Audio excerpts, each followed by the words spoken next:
हम आपको बताएंगे कि कस्टमर से बात करने का तरीका कैसा होना चाहिए, जैसे कि कस्टमर हमारे बिजनेस के साथ जुड़ सके और ज़्यादा से ज़्यादा हमसे सामान खरीदने की कोशिश करे।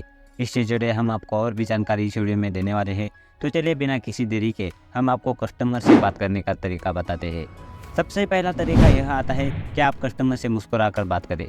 कस्टमर जब भी आपकी दुकान पर आए या आपको कॉल करे तो आप सबसे पहले उनको नमस्कार हाय हेलो करके उसके बाद बात करें।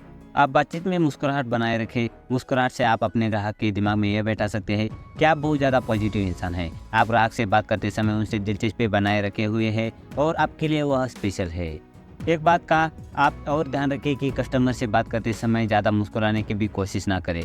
एक सामान्य तरीके से मुस्कुराए और आप इस तरह से मुस्कुराए कि ग्राहक को भी थोड़ी बहुत मुस्कुराने का मौका मिल सके। दूसरा तरीका आता है कि कस्टमर का नाम लेकर के बात करें। यह तो आपको पता ही होगा कि हर एक इंसान का नाम उसके लिए बहुत ज़्यादा खास होता है और जब भी उस इंसान को उसके नाम से बुलाया जाता है या उसका नाम लेकर के बात किया जाता है तो उसको बहुत ज़्यादा अच्छा लगता है। इसी टेक्निक को बहुत से बड़े बड़े बिजनेस भी इस्तेमाल करते हैं। आपने नोटिस किया होगा कि जब भी आपको ईमेल या टेक्स्ट मैसेज किसी कंपनी या बैंक द्वारा आता है तो उसमें सबसे पहले आपका नाम लिखा हुआ होता है। उसके अलावा जब भी आप किसी कस्टमर केयर से बात करते हैं तो वहाँ पर भी आपको सबसे पहले आपका नाम लेकर के बात किया जाता है। इसी टेक्निक को आपने अपने बिजनेस में इस्तेमाल कर सकते हैं। दूसरे शब्दों में कहा जाए तो कस्टमर से बात करने का तरीका दूसरा यह है कि आप उनका नाम लेकर के बात करें। तीसरा तरीका आता है कस्टमर की ज़्यादा सुने और कम बोले।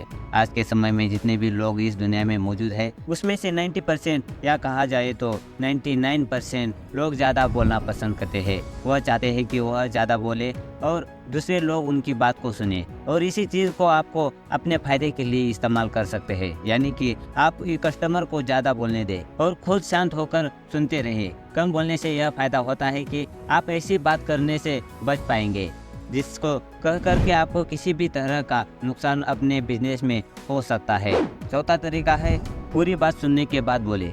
कस्टमर से बात करने का तरीका यह है कि कस्टमर जब भी आपके दुकान पर आए या ऑफिस पर आए तो आपको सबसे पहले आपके कस्टमर की पूरी बात सुनना है। उस समय आपको बोलने की बिल्कुल भी ज़रूरत नहीं है। जब कस्टमर अपने पूरे बात को ख़त्म कर ले, चाहे उसको किसी भी नए चीज़ को खरीदना हो या किसी पुराने प्रोडक्ट में उसको समस्या हो, लेकिन आपको तुरंत नहीं बोलना है। जब वह अपनी पूरी बात खत्म कर ले तब आप अपनी बात रखें और आप अपनी बात को कम शब्दों में रखने की कोशिश करें। पांचवा तरीका है कि कस्टमर से बात करने वाला नंबर फ्री रखें। बहुत से लोग बिजनेस शुरू करते समय बिजनेस के लिए नंबर ले लेते हैं, लेकिन उसी नंबर को अपने दोस्तों और रिश्तेदारों और परिवार के साथ शेयर कर देते हैं। बिजनेस के नंबर से ही वह अपने दोस्तों से बात करना शुरू कर देते हैं और यह सब आप जानते हैं कि दोस्तों से बात करने पर समय का पता ही नहीं चलता है। इसी दौरान कस्टमर के फ़ोन आते हैं और बहुत से लोग कस्टमर के फ़ोन को तुरंत नहीं उठाते हैं बल्कि दोस्तों से बात करने में लगे हुए होते हैं। यह एक बात करने का गलत तरीका माना जाता है, क्योंकि कस्टमर से बात करने का तरीका यह नहीं है कि जब आप कस्टमर से बात करते तभी अच्छे से बात करें, बल्कि बात करने के तरीके में यह भी शामिल है कि आप कस्टमर के फ़ोन को समय पर उठाएं और उनसे बात करना शुरू कर दें। छठा तरीका यह है कि कस्टमर की ज़रूरतों को समझें। चाहे आप किसी भी तरह का बिजनेस कर रहे हो, जब भी कोई कस्टमर आपके पास आता है तो उसकी कोई ना कोई ज़रूरत होती है। जैसे कि अगर आप साड़ी का कारोबार करते हैं तो जब भी आपके पास कोई महिला साड़ी खरीदने आती है तो उसकी एक अलग तरह की ज़रूरत होती है। हो सकता है कि वह महिला शादी के लिए साड़ी खरीद रही हो या अपने घर में किसी त्यौहार को मनाने के लिए साड़ी खरीद रही हो या किसी और उद्देश्य के लिए वह साड़ी खरीदना चाहती हो। आपको यह पता होगा कि अलग अलग समय के लिए अलग अलग तरह की साड़ियाँ महिला पहनना पसंद करती है।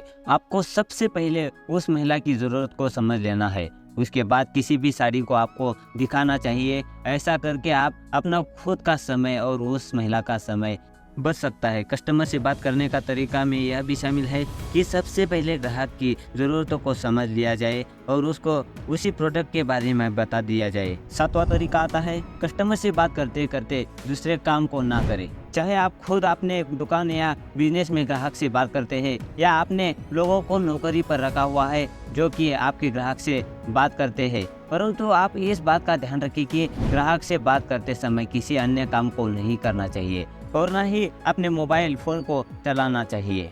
मान लीजिए कि आपकी दुकान पर एक ग्राहक मौजूद है और तभी दूसरा ग्राहक आ जाता है, तो आपको सबसे पहले वाले ग्राहक को कुछ सामान दे देना चाहिए। देने के बाद आप यह कह सकते हैं कि आप तब तक इस सामान को देख लीजिए, हम दूसरे ग्राहक से थोड़ी बात कर लेते हैं। अगर आपको फ़ोन आया है तो आप यह कह सकते हैं कि आप अपना सामान देख लीजिए, तब तक हम थोड़ा बात कर लेते हैं। यह कस्टमर से बात करने का तरीका, यह सही तरीका होता है। 8वां तरीका यह है कि निजी बातें करने से बचें। किसी भी कस्टमर के निजी जीवन के बारे में बात करने की कोशिश ना करें। ना ही आप कस्टमर के कमाई, उम्र, धर्म, राजनीति, दिलचस्पी इत्यादि के बारे में बात ना करें। इस तरह के टॉपिक पर बात करके हो सकता है कि आप कस्टमर की नज़रों में बुरे इंसान बन जाए। आपने यह तो ज़रूर सुना होगा कि किसी आदमी की कमाई और किसी औरत की उम्र कभी नहीं पूछी जाती। आप इस बात को आज अपने दिमाग में बैठा ले कि आपको किसी की उम्र, कमाई, धर्म, राजनीति, निजी जीवन के जैसी टॉपिक के बारे में बिल्कुल भी बात ना करें। आप हल्का फुल्का बात करने की कोशिश करें। अगर आप इसकी गहराई में उतरते हैं तो आप बात करने के गलत तरीके की तरफ रुख करने की कोशिश कर रहे हैं। तो दोस्तों, कस्टमर को बात करने के तरीके कैसे लगे यह कमेंट में ज़रूर बताइए। यह वीडियो पसंद आया तो लाइक करें। ऐसे ही वीडियो आपको चाहिए तो बुक टॉक को सब्सक्राइब करें। धन्यवाद।